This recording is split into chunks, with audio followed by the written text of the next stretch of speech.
అంటే పాపం విషయంలో అయితే మనుషుల్ని ఆయన ప్రేమిస్తున్నాడు, కానీ పాపం విషయంలో శిక్షిస్తున్నాడు. పాపాన్ని శిక్షిస్తాడు ఆయన. మనుషులు ప్రేమిస్తున్నాడు, పాపాన్ని శిక్షిస్తున్నాడు ఆయన. కాబట్టి ఆయన ఏం చెప్పినాడంటే, నిన్ను క్షమిస్తాను, నువ్వు ఎలాంటి చెడిపోయిన పరిస్థితులు ఉన్నా కూడా. ఎప్పుడు నువ్వు మారు మనసు పొంది నువ్వేం చేసినప్పుడు, నువ్వు ఒప్పుకొని దాన్ని విడిచిపెట్టినప్పుడు, ఒప్పుకొని విడిచిపెట్టడం అంటే పశ్చాత్తాపడడం. కాబట్టి దాని విషయంలో నువ్వేం చేయాలా? ఏదైతే తప్పు చేసినావో, ఏదైతే దేవుడికి వ్యతిరేకం చేసావో దాని విషయంలో నువ్వేం చేయగలగాల? నువ్వు ఎరగాలి, నువ్వు గ్రహించాలి. నేను తప్పు చేశాను ఈ విషయంలో అనేది నీ గ్రహింపుకు రావాలి. యథార్థంగా దాన్ని నువ్వేం చేయాలా? దేవుడి దగ్గర ఒప్పుకోవాలి, పొడవబడాలి, అంతే కదండి. అప్పుడు పెంతెకొస్తు దినం నాడు పేతురు ప్రసంగం చేసినప్పుడు, మీరు సిలువ వేశారు యేసుని చెప్పినప్పుడు వాళ్ళందరూ ఏమయ్యారండి? హృదయంలో నొచ్చుకొని అంటే అర్థం ఏంటండి? వాళ్ళు ఏమయ్యారంటే ఒప్పింపబడాలి పాపం విషయంలో. అవును, నేను పాపం చేశాను, ఫలానా విషయంలో పాపం చేశాను, కాబట్టి దేవుడికి ఈ విషయంలో విరుద్ధంగా నేను నడుస్తున్నాను అనేది ఒప్పింపబడాలి. నువ్వు ఒప్పుకోలేనప్పుడు నీకు నిజమైన మారు మనసు ఎట్లా వస్తుంది? ఎలా మార్చుకుంటావు? ఎలా విడిచిపెడతావు? అది జరగని పని. అందువల్ల ఇక్కడ విషయం ఏంటంటే, పాపం విషయంలో ఒప్పింపబడ్డం. నేను పాపం చేసినాను, నేను ఎలా చేయగలిగాను, నేను ఎందుకు ఇంత ఘోరం చేశాను, ఎందుకు ఇంత దౌర్భాగ్యం ప్రవర్తించాను, దేవుడికి ఎందుకు వ్యతిరేకంగా నేను ఇలా చేశాను అనేది నువ్వు ఒప్పింపబడాలి. ఒప్పింపబడినప్పుడు ఏం జరుగుతుందండి? వాళ్ళు ఒప్పుకున్నారు, ఆల్రెడీ హృదయంలో నొచ్చుకుని ఇలా మేమేం చేయాలి? కాబట్టి వాళ్ళు అనుకున్నారు, ఇక మేము మాకు వేరే దారి లేదు, ఖచ్చితంగా దేవుడి శిక్షను మేము భరించాల్సిందే, దేవుడి శిక్షకు మేము గురైపోవాల్సిందే, వేరే మరి అవకాశం లేదు అనుకున్నారు. అయితే ఇప్పుడు ఏం చేయాలి మేము?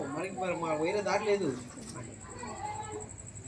అప్పుడు అలాంటి సమయంలో పేతురు చెప్పాడు, మీరు మారు మనసు పొంది ప్రతివాడు యేసుక్రీస్తు నామములో పాప క్షమాపణ నిమిత్తం యేసుక్రీస్తు నామములో బాప్తీసం పొందండి.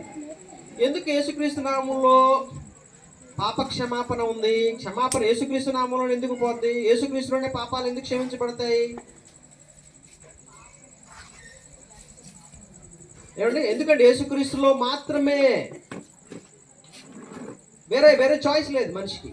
పాపాలు క్షమించబడ్డానికి వేరే చాయిస్ లేదు. ఎందుకంటే యేసుక్రీస్తు ప్రభువు చెప్పేసాడు, ఆయన నేనే మార్గము, నేనే సత్యము, నేనే జీవం, నా ద్వారా తప్ప దేవుని దగ్గరికి ఎవడు పోలేడు అన్నాడు. ఇప్పుడు దేవుడు దాన్ని క్షమించేస్తే మరి శిక్ష పరిస్థితి ఏంది? అప్పుడు దేవుడు ఏమవుతాడంటే అన్యాయస్తుడు అవుతాడు. పాపాన్ని శిక్షించకపోతే ఓకే, మనం అంటే ప్రేమ ఉండొచ్చు దేవుడికి. పాపాన్ని తగినటువంటి శిక్ష విధించకపోతే దేవుడు ఏమవుతాడండి? అన్యాయస్తుడు అవుతాడు. అందువలన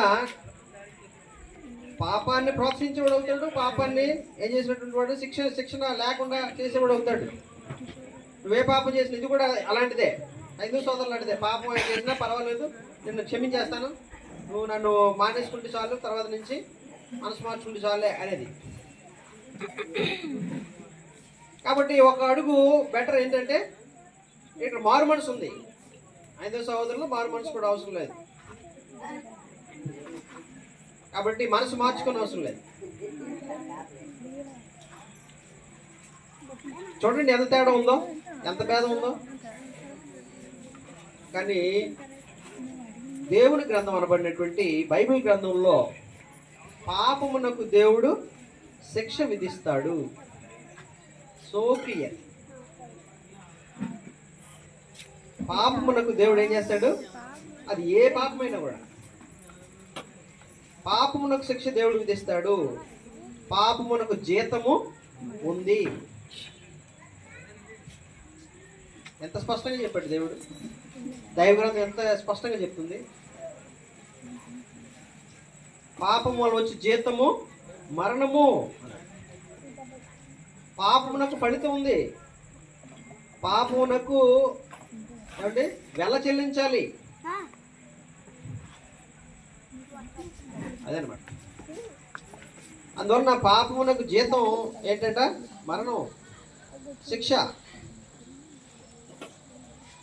కాబట్టి దైవ గ్రంథం ఎంత స్పష్టంగా చెప్తుందంటే ఆ పాపమునకు శిక్షని దేవుడు విధించాడు.